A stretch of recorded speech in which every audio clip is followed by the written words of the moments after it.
Lean, welcome to the Center for Spiritual Living, Leesburg. We're so glad that you joined us here today. I should start again. My name is Reverend Charlene. Welcome to the Center for Spiritual Living, Leesburg. We're so happy that you joined us here today. Happy Sunday on a nice warm July morning. Our theme for 2024 is a grand rising.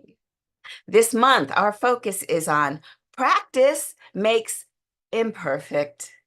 Today's message is leaning into perfection.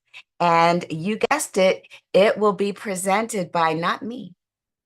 It will be presented by our beautiful practitioner, Tamara Falmesker. So we are so glad that you joined us today. Please feel free to add to the chat in the Zoom or simply ask the universe, really, any sort of request for prayer. Now, if you're in the Zoom room, you have an added benefit. You will have that prayer addressed immediately at the end of the service when Tamara closes out her talk with our affirmative prayer, which is our way. It's a scientific prayer method of ensuring that we are always what we ask for. And so, if you would like some prayer today, please type in that request in our Zoom chat. Now, I would love for you to get comfortable, relax into this very moment as we open up our service. We will officially begin it with our video of welcoming. Please join us as we create our sacred space. We set our intentions of deepening into our awareness and practice of our 5 pillars of spiritual living by lighting this candle in our virtual world. Our first pillar is sacred study, represented by the divine quality of truth. We use this pillar to recognize the importance of an open mind and the power of our minds. The second pillar is affirmative prayer, represented by the divine quality power. This pillar honors the power of prayer in our daily lives.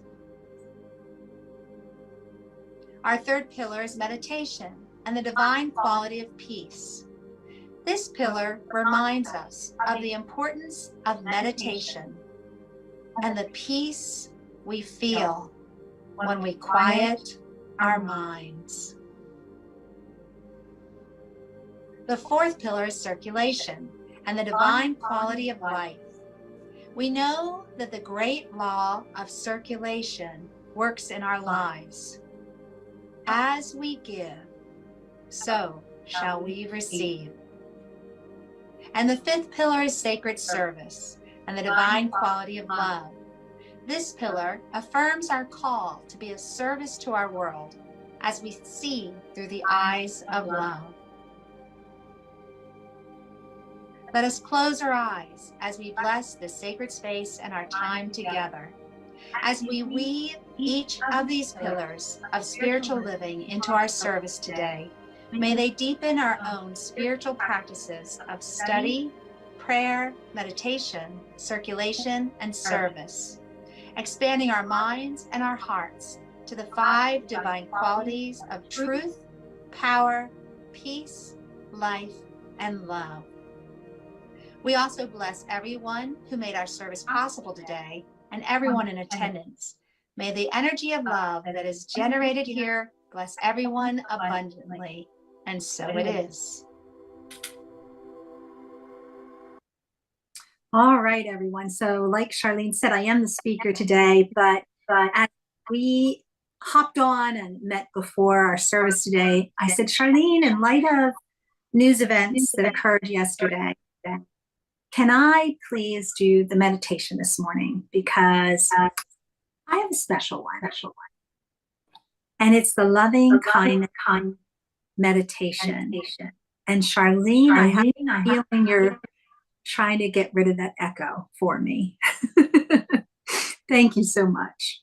All right, so I like to do this meditation at least once a month, and I think that this one really called out to me this morning. This is our meditation, the loving kindness meditation. And I was also thinking during our opening about how it's Sunday.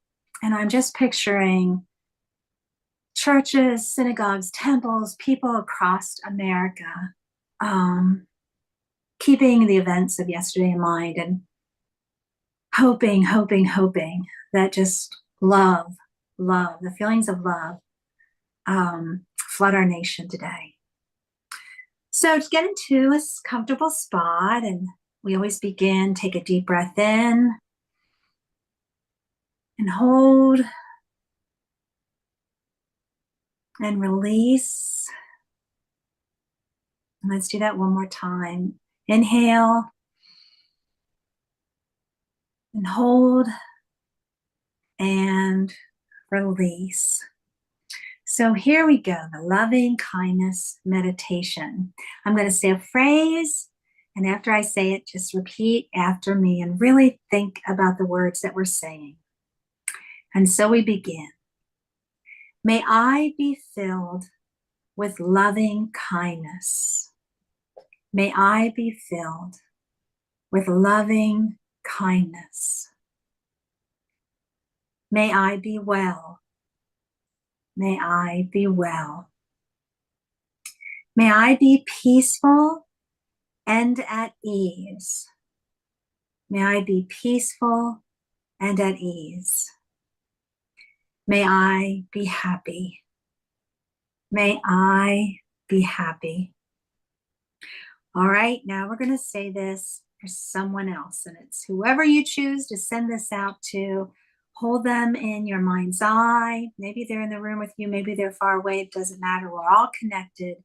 So let's send this message out to a special someone in your life. May you be filled with loving kindness. May you be filled with loving kindness. May you be well. May you be well. May you be peaceful and at ease. May you be peaceful and at ease. May you be happy. May you be happy. Now is the challenging one. Think of someone with, maybe you're just rubbing things and it's a little raw, it's a little touchy, you're on the outs. Somebody that we still want to embrace and send this message of loving kindness. Here we go. May you be filled with loving kindness. May you be filled with loving kindness. May you be well. May you be well. May you be peaceful and at ease. May you be peaceful and at ease. May you be happy. May you be happy. All right, one last one. We're sending this out to everybody. And I love that we're seeing this aerial view looking down this river. Just imagine, like I said in the beginning, let's just spread love. Let's just make it rain down on every little spot on our country, on our planet. Here we go, holding everyone in our mind's eye. May you be filled with loving kindness. May you be filled with loving kindness. May you be well. May you be well. May you be peaceful and at ease. May you be peaceful and at ease. May you be happy. May you be happy. I'll tell you one thing, it does it for me. It changes. I feel the shift. I was feeling anxious yesterday watching the news, even this morning. I had to walk away, had to turn it all off. This is a good one that we can keep in our pocket and pull it out whenever we need it. So wiggle your toes, stretch if you need to, gently return to us because we have some music from Leah. Good morning, everyone. Um, we were talking a little bit in the pre-beginning of the service about our beautiful nation, consider still my nations, where I was born. and the perceivable imperfections. Nowhere is perfect. No one is perfect, and yet everything is. I guess that's part of what we're studying this month. But this is a song that I think paints our country in the most beautiful light I've heard. When I wake up in America, I see my neighbors there with every type of clothes and shoes, hats and skin and hair, every fine belief and custom, scores of songs from who knows where. When I wake up in America, all of our stories fill the air. Wake up, wake up, wake up in America. The light in the harbor shines for us all. When I wake up, I see the kids playing happily, happily swaying. It's good to be staying in a place like this, with a face like this. When I wake up in America, I put away my fear, and I love my neighbors as myself, and say I'm glad you're here, 'cause we have found ourselves together in this land we all dream could be. When we wake up in America,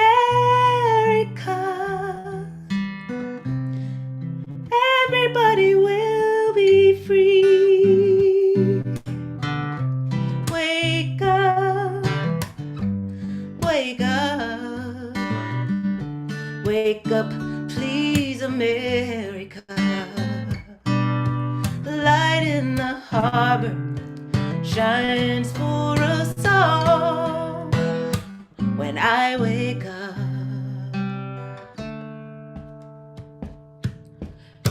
when you wake up, when we wake up in America.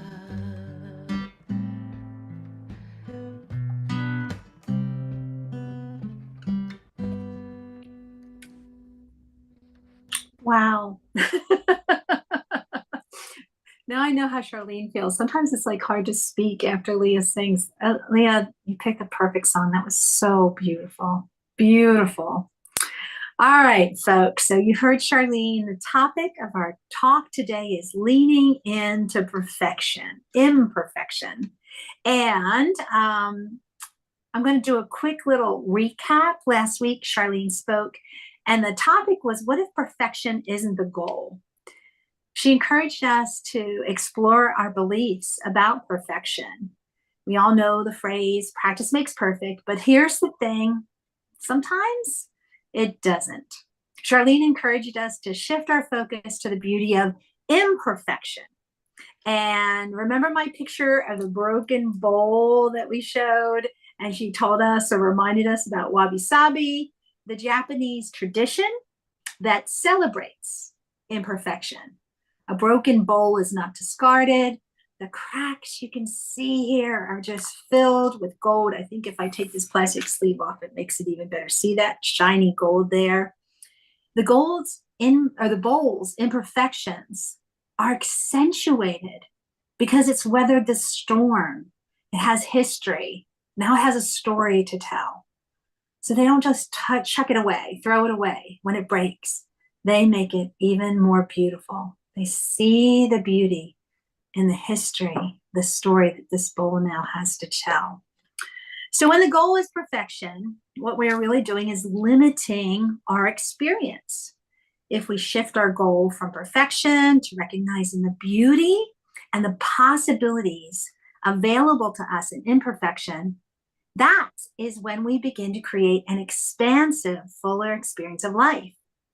We begin to see the world filled with limited possibilities.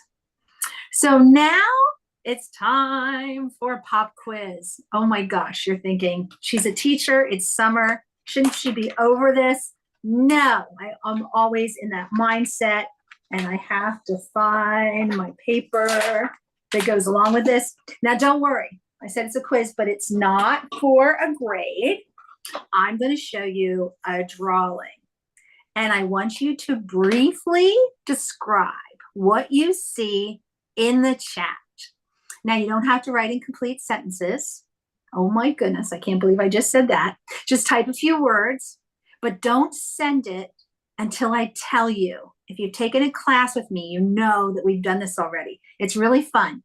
Type your answer in the chat, but don't hit that little send until I tell you. This will create a waterfall of your answers, and it's really fun to see the comments come trickling down the chat space. So I'm going to show you a drawing. Get ready to write a few words in the chat. Here's the drawing. Briefly describe what you see.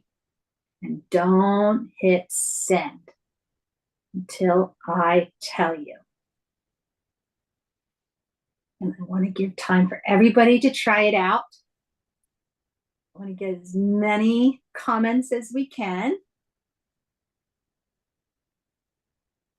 So now I'm going to switch it over so I can see your comments.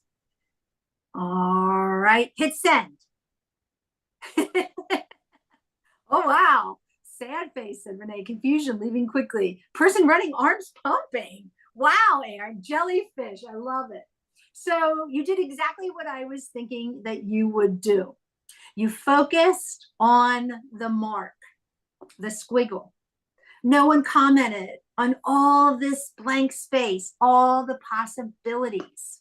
Sometimes what we see is limited. We focus only on the bullseye, only on one thing instead of the entire target. And that is a very fun recap of last week's message. So what's this week's message? This week, we're talking about leaning into imperfection. So we're going to dive deeper into the concept of embracing imperfection as a formative shift in perspective. We'll explore the profound possibilities that arise when we shift our perception and recognize that everything in existence, including what we perceive as flaws, is divinely perfect. By leaning into imperfection, we open ourselves up to the new possibilities, to discover a greater sense of acceptance and appreciation for ourselves and for others. In this way, embracing imperfection allows us to cultivate self-acceptance and deepen our connection to the divine presence within us and all around us.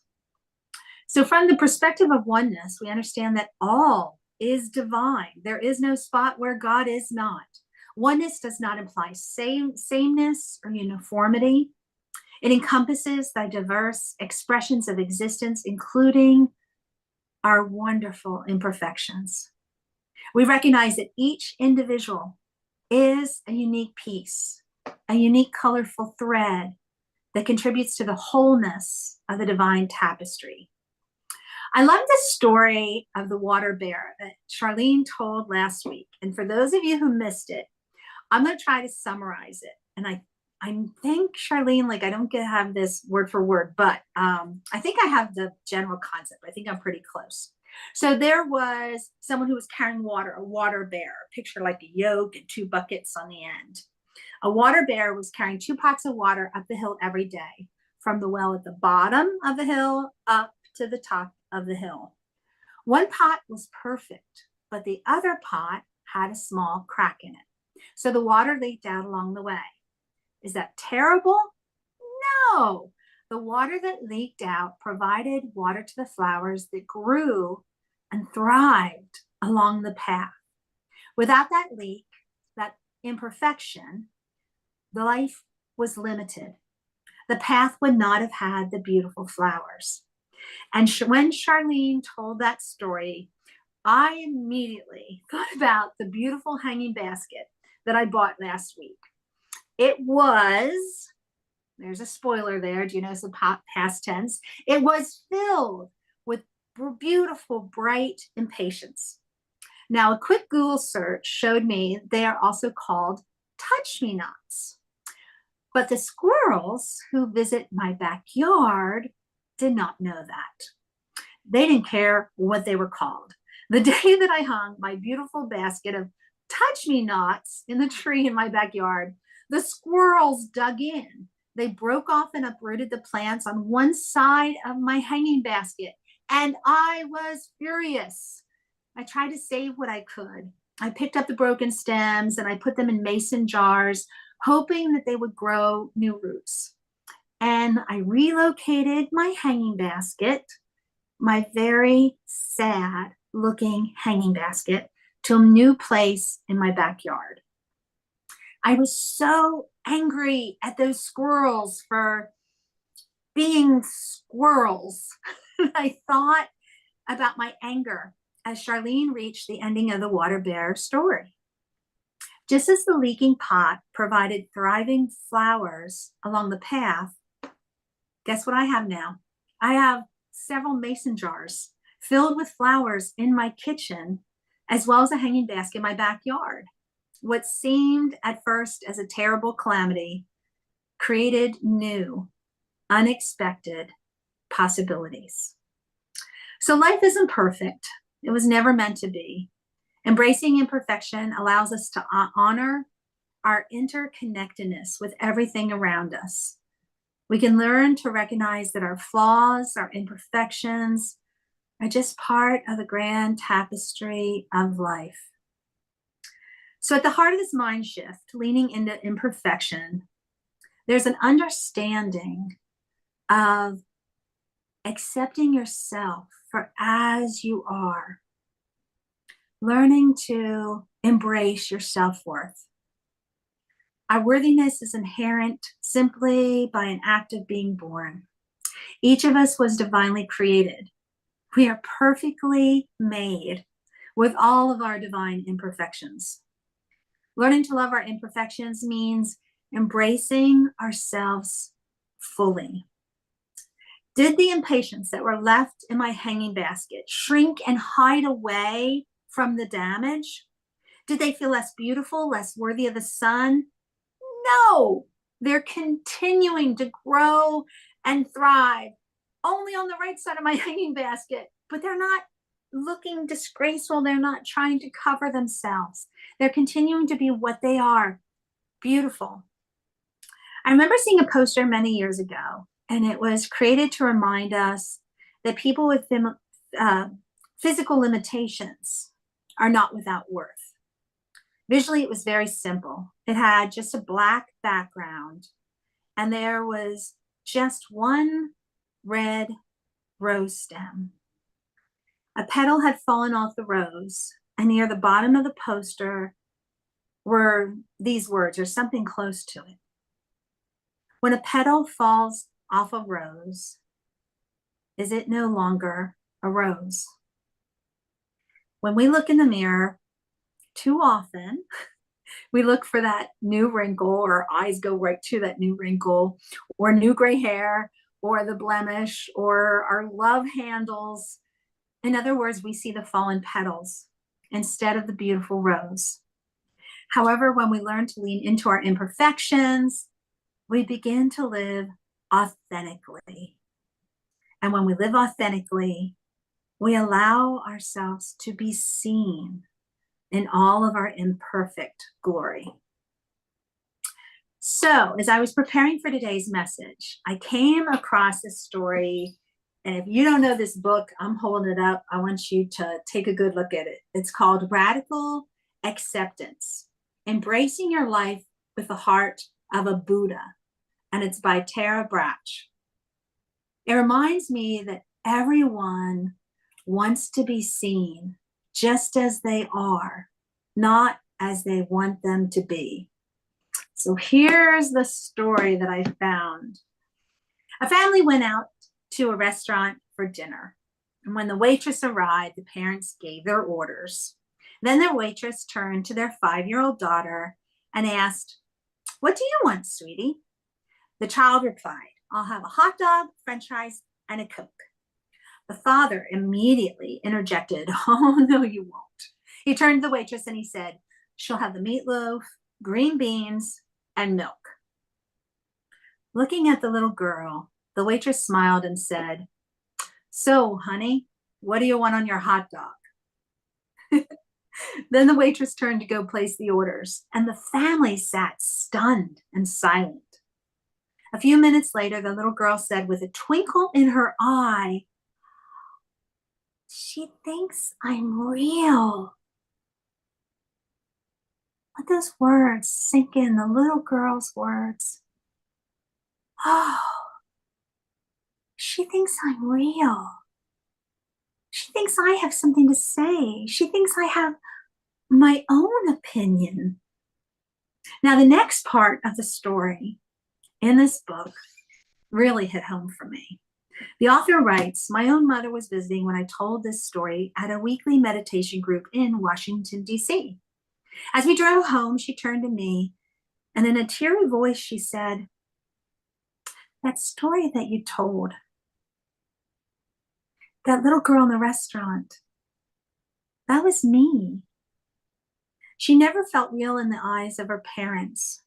Being an only child, she felt that if she was on the planet to be the person her parents wanted her to be, her value, her sense of self-worth rested solely on how well she represented them and whether or not she made them proud. She was their object to manage and control, to show off, or to reprimand. Her opinions and feelings didn't matter because they didn't see her as a real person, as a separate person. Her identity was based on pleasing others and the fear of not being liked if she didn't.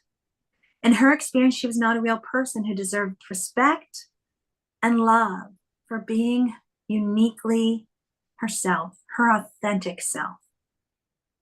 So as I said, this story really hit home to me because I'm an only child and I can relate to those feelings. But something tells me that those feelings are not limited to only children. Everyone struggles with fears and insecurities, and those fears and insecurities are passed along for generations. Our imperfect parents had imperfect parents of their own, and the cycle continues until someone has the courage to break it. So what do people do when they can only see their imperfections?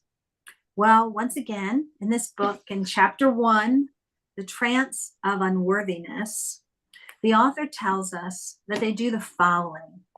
When people look at themselves and they only see the imperfections, they embark on self-improvement projects, one after the other, looking for that magic thing that's going to make them feel better. Or they hold back and play it safe rather than risk failure. They withdraw from the present moment. They keep busy. If I'm so busy doing all these things, then I don't have to think. If I'm so busy, I'm moving so quickly, people can't even see me, right? Like this. People can't even see me because I'm so busy. They become their worst critics. They listen to that negative tape that plays in their mind over and over and over again. Or sometimes they focus on other people's imperfections. I'm not that bad. Look at that person over there. So what if I can't draw? Neither can she. So what if I'm not thin? Look at that person over there. They focus on others' imperfections. But then on page 21, she writes that there was a seventh century Zen master, San Song. And he taught that true freedom is being without anxiety. Being without anxiety about imperfection. This means accepting our human existence and all of life as it is. So growing up, I didn't encounter many Zen masters, but I often heard a Pennsylvania Dutch expression that conveys the same message. Goed genoeg. It means good enough. It didn't have to be perfect. When you were doing something, making something, it was good enough. It was good enough. And I like that phrase. I still use it to this day. Every now and then when I'm doing something and I know it's not perfect, it's good enough. Imperfection is not a personal problem. It's just a natural part of existing. We all get caught up in wanting to do the best, wanting to be the best, wanting to show the best image to others. We get caught up in our wants and our fears. We act unconsciously. Life isn't perfect. But when we relax about imperfection, when we lean into it, we no longer lose our life moments and the pursuit of being someone different. We no longer live in the fear of what is wrong. In our little journal today, it had the affirmation, when I embrace imperfection, I discover infinite possibilities. And now I'm going to take you through a guided reflection. So in this book, I really had fun picking this up and going through it this week. After each chapter, she does kind of a meditation. This one I thought was more of a guided reflection. And the title of that first chapter is The Trance of Unworthiness. I want you to close your eyes and listen to the questions that she presented to her readers. Do I accept my body for what it is? For what it is now, at this moment? Do I feel that I am not attractive enough? Am I dissatisfied with how my hair looks? Am I embarrassed about how my face or my body are aging? Do I judge myself for being too heavy, too thin, not physically fit? Do I accept my body for what it is? And now I'm going to tack on that little affirmation from our journal. When I embrace imperfection, I discover infinite possibilities. Now here's her next question for our guided reflection. Do I accept my mind for what it is? Do I judge myself for not being intelligent enough, for not being more humorous, for not being more interesting? Am I ashamed of myself when sometimes I forget things? Am I critical of myself when negative thoughts are difficult to let go?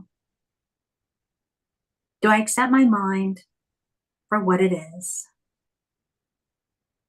And again, that affirmation, when I embrace imperfection, I discover infinite possibilities. Now the next question. Do I accept my emotions and moods as they are? Do I realize it's okay for me to cry? Or am I ashamed of tears and do I try to stop them immediately? Do I feel insecure? Do I feel vulnerable? Am I critical of myself when I feel impatient or angry or irritable or intolerant? Do I look at moments of anger for anxiety as signs, or anger or anxiety, as signs that I am not progressing on a spiritual path? Do I accept my emotions and my moods as they are? And that affirmation. I embrace imperfection and discover infinite possibilities. Next one. Do I think I'm a bad person because of the ways I sometimes behave? Do I chastise myself when I act in a self-centered or hurtful way? Do I feel that I must always put others first or I'm not spiritually evolved? Do I feel that I am always falling short in how I relate to my family and friends? Do I judge myself for not accomplishing enough? Do I think I'm a bad person because of the ways I sometimes behave? And again, that affirmation. When I embrace imperfection, I discover infinite possibilities. So let's break the trance of imperfection and lean into it. There's not one person who's perfect, no matter what they post on social media. No one's perfect. Let's lean into imperfection and experience true freedom. Now, before I go into prayer, I'm going to read one of my favorite poems, and odds are you heard this before. It's a poem about true freedom and unlimited possibilities. It's the poem God Says Yes to Me by Caitlin Hahn. I asked God if it was okay to be melodramatic, and she said yes. I asked her if it was okay to be short, and she said, it sure is. I asked her if I could wear nail polish or not wear nail polish, and she said, honey, she calls me that sometimes. She said, you can do exactly what you want to. Thanks, God, I said. And is it even okay if I don't paragraph my letters? Sweet cakes, God said. Who knows where she picked that up? What I'm telling you is yes, yes, yes. I love the message that we have, the focus that we have for the month of July. Practice makes imperfect.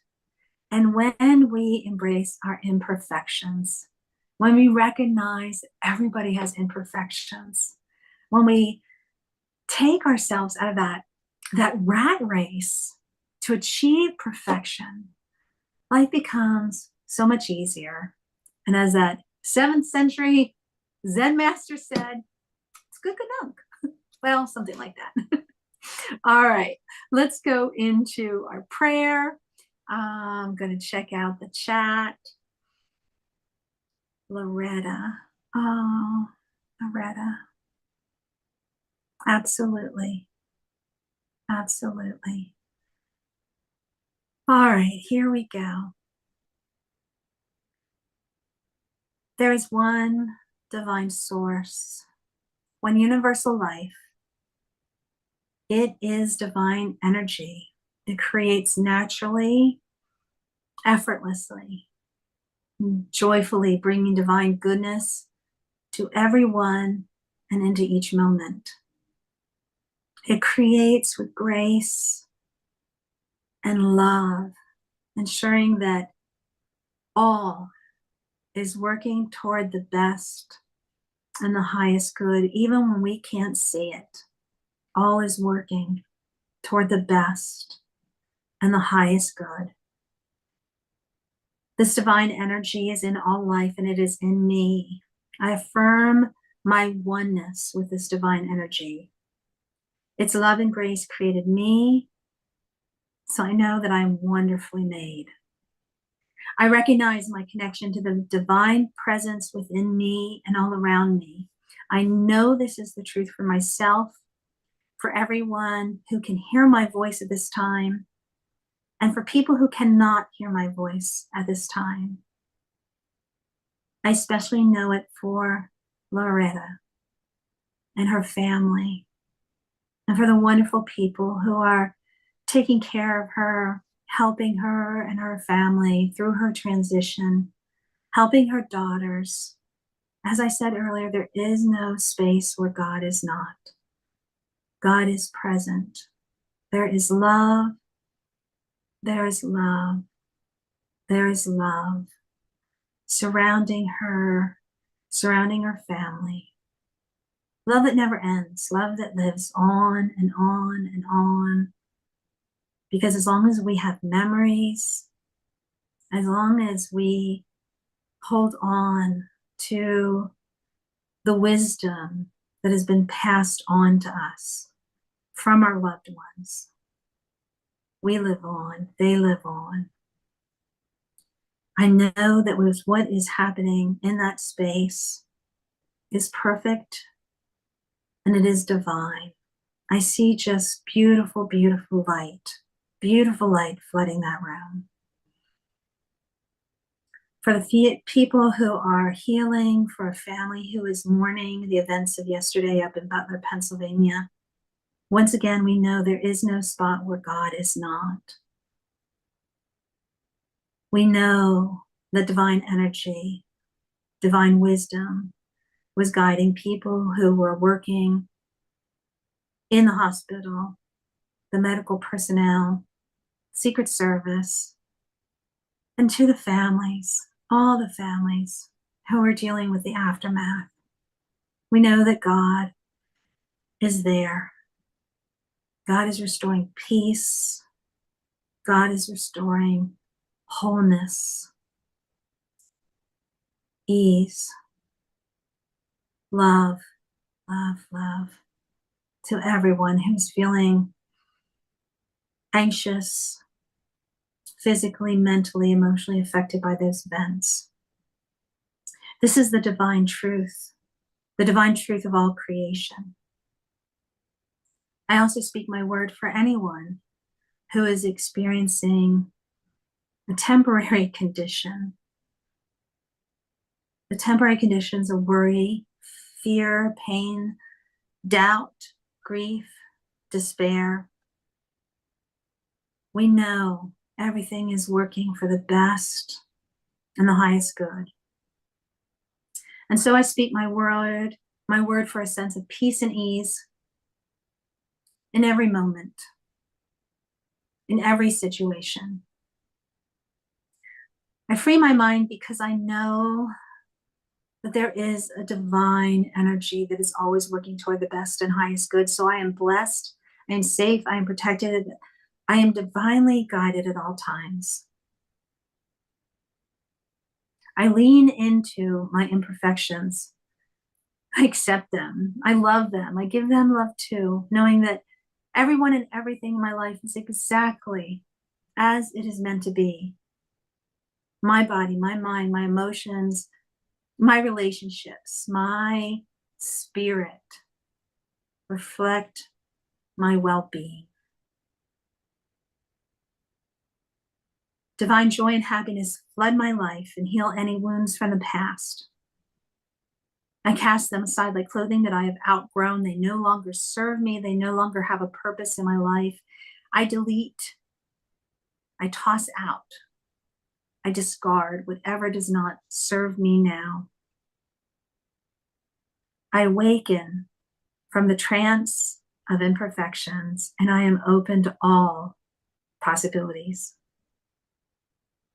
I'm so thankful for the knowledge, the wisdom, the love, the blessings that I continuously receive.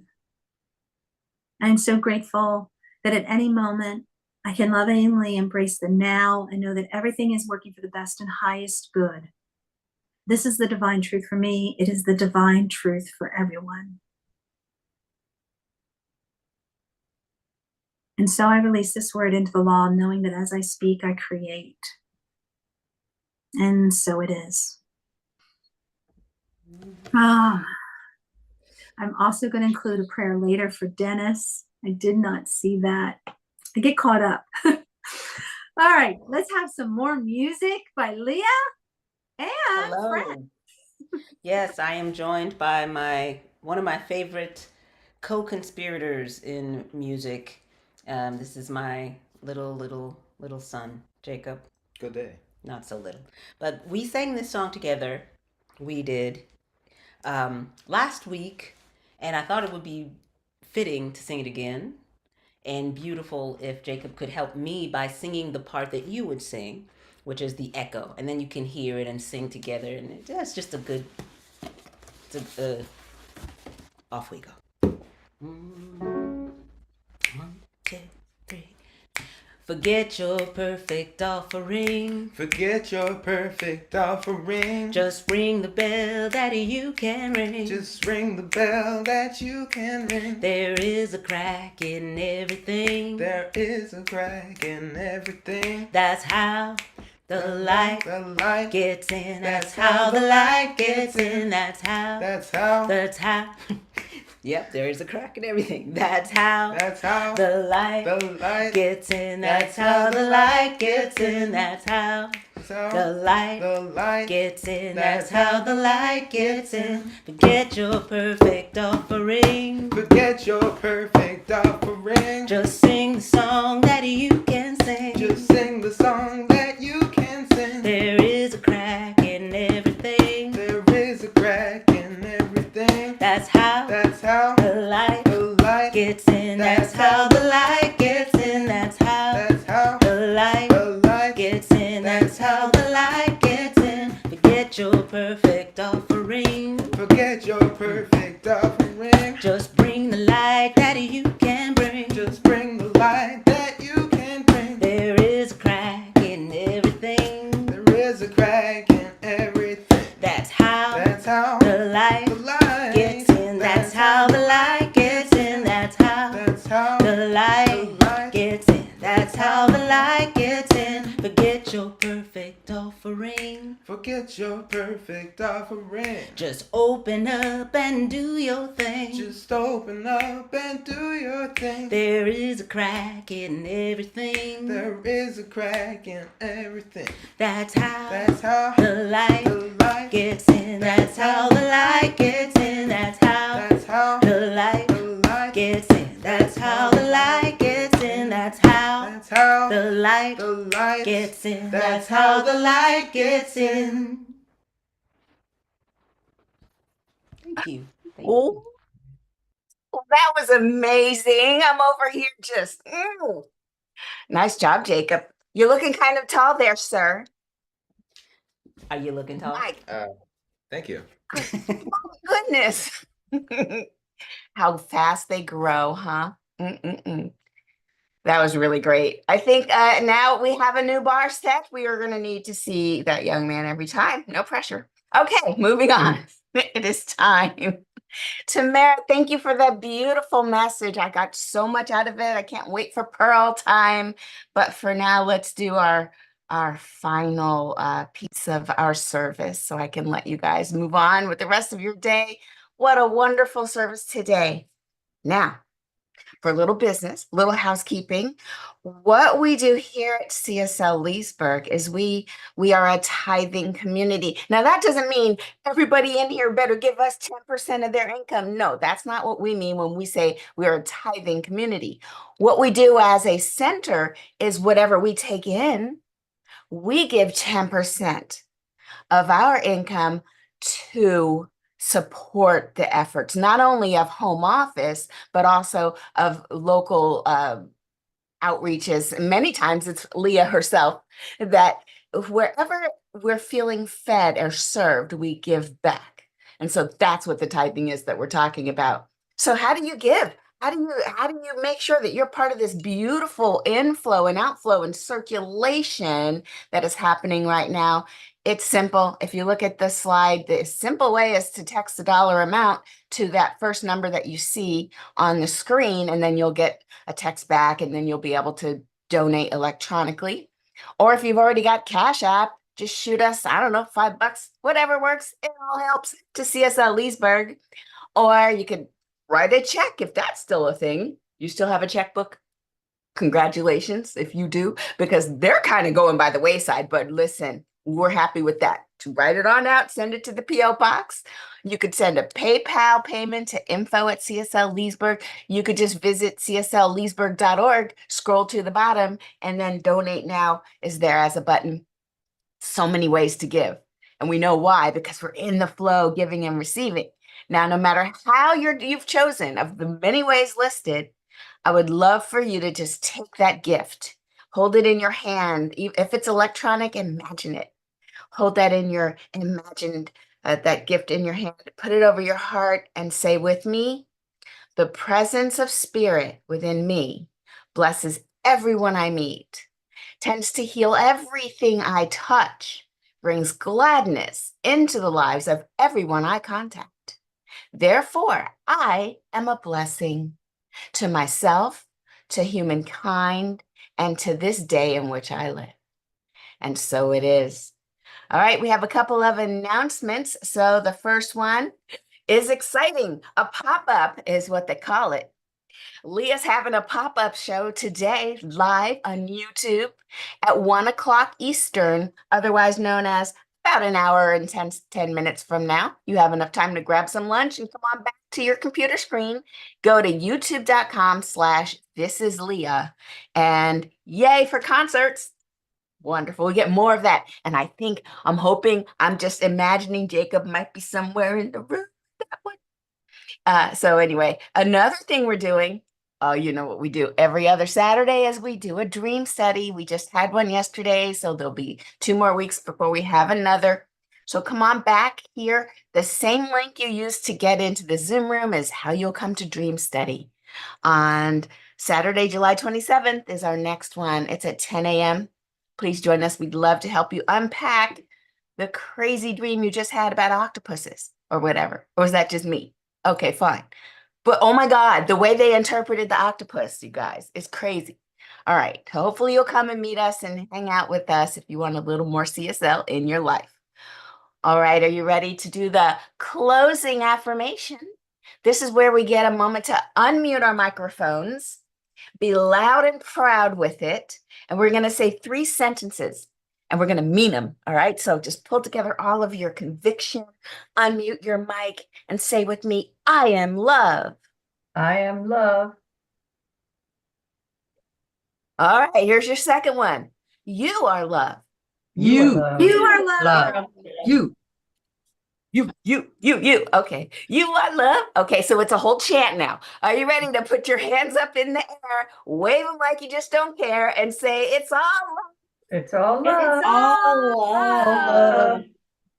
All right, people, I've just had so much fun with you. If you're watching online on Facebook or on Vimeo or on YouTube, hang up and come on over to the Zoom link because we're going to have a fun chat. We're going to talk about pearls, what stood out to us about this talk. I know I have so many. Tamara did such a great job. If you're not going to join us, I get it. You're busy. Go ahead with your day then. Have a wonderful time. I bless you on your journey, and I'll see you next time. Love you. Peace out.